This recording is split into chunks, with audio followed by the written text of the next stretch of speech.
Hello, freak bitches. I read an amazing book called Our Political Selves, I think it was called, that about half of our political opinion is genetically determined. So genetically determined. Yeah, which makes sense. So liberalism and conservatism, basically liberalism is concerned with fairness within the group and equality within the group and an acceptance of outsiders as possible inclusion in the group. Conservatism is focused on hierarchy and sort of law and order and a suspicion of outsiders. And they're very, very powerful adaptive evolutionary reasons for both of those worldviews. And they've done studies with identical twins that were adopted at birth and compared them to fraternal twins. And there's a far higher concordance of a political opinion in identical twins that were adopted at birth and put in different kinds of families than with fraternal twins.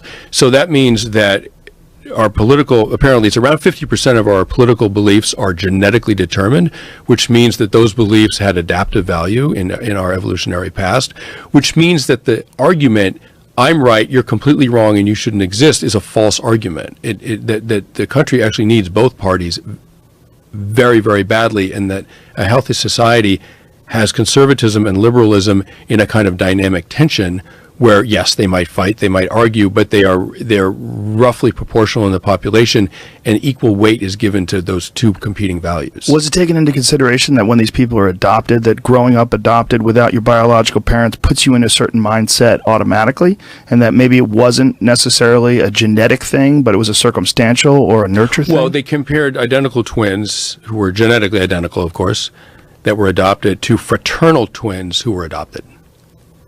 You understand? Yes. And fraternal twins are not genetically identical. But they still come from the same body.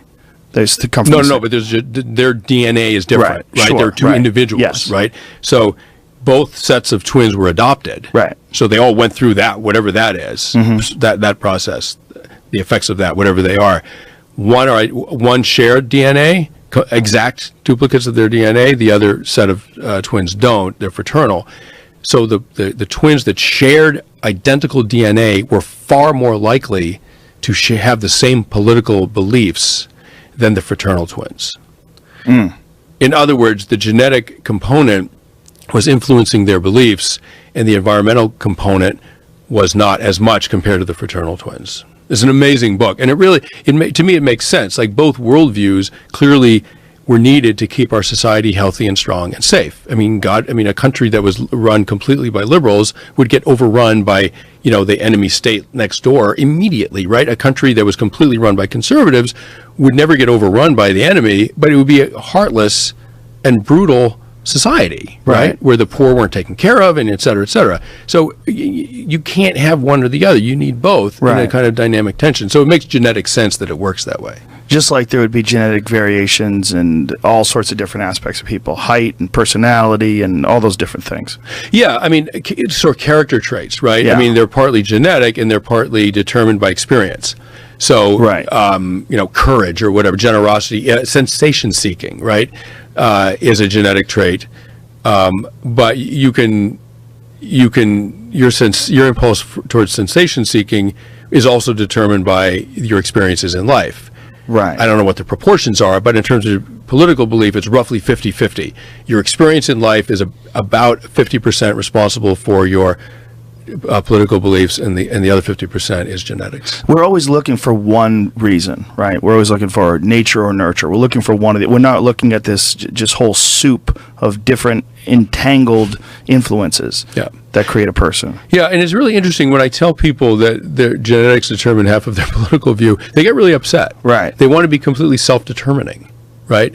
I mean, that people want to think that they are completely, whatever they are, they've created themselves. And certainly something as emotional as political belief, they don't want to think that it's wired into their DNA at all, but that's the truth of it. Well, just determinism in general. I mean, I remember the first time it was ever really deeply explained to me by Sam Harris, I was rejecting it, almost instant, realizing I was. Like, I didn't want to just be open-minded about it. I wanted to go, no, you could pull yourself up. You could figure it. You do what it's willpower. You decide what you want to do with your life. but not really necessarily. I mean, listen, when I was young, I was a really good distance runner, right? And I ran the half mile, on up to 10,000 meters, marathon, whatever. I ran 4:12 for the mile, which is a pretty decent time in college. That's very fast. Right? I really wanted to be like the fastest miler in the world, right? And I trained as fast as anyone has ever trained, as hard as anyone's ever trained. And my ceiling was 4:12. I mean, that was genetically determined. Sorry, like you can run 130 miles a week like I did for months on end and still not go to the Olympics. Yeah, there's no doubt about it. I mean, as a mixed martial arts commentator, the big factor that you can't do anything about is power. Some people are born with striking power, and it doesn't make any sense. They look exactly the same. They look just like a person who can't hit nearly as hard as them. Right. Yeah, I mean, my understanding is this sort of sequencing of muscle groups in coordination that result in that kind of power is amazing. It's bone structure as well. There's a lot of variables. Structure. There's actually the geometry of the shoulder, like how wide your shoulders are in terms of the hips to waist ratio. There's a lot of different factors. No kidding. Yeah. That's one of the reasons why men can hit so much harder than women is literally the shape of the hips.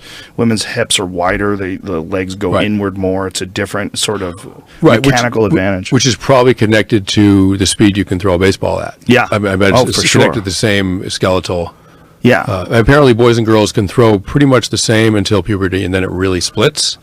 And so it's probably for that reason.